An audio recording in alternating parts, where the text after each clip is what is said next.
keda kujutada?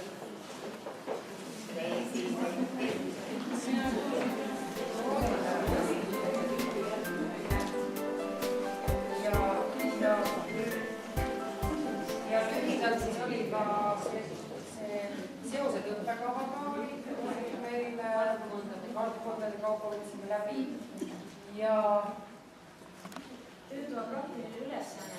Tundsite ise ära, et meie presidenti kujutati ja tekkis küsimus, et miks meil selline valik ja sellega vastus pandi. Kuna kõik tunnevad presidenti Eestimaa, tema andmed oli võimalik kätte saada kõik ta on raske on, sest mõõtmis tema kuidas oluline teha, kuidas teha. Ja siis igal lehel on mingi suhe presidendiga.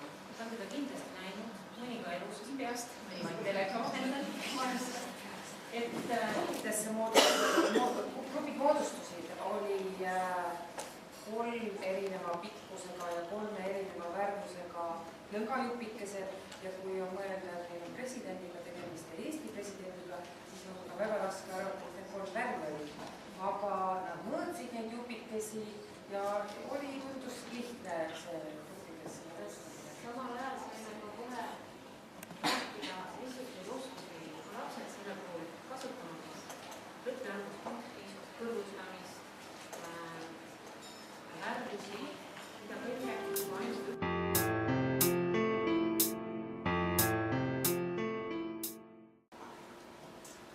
Ja siis küsimused.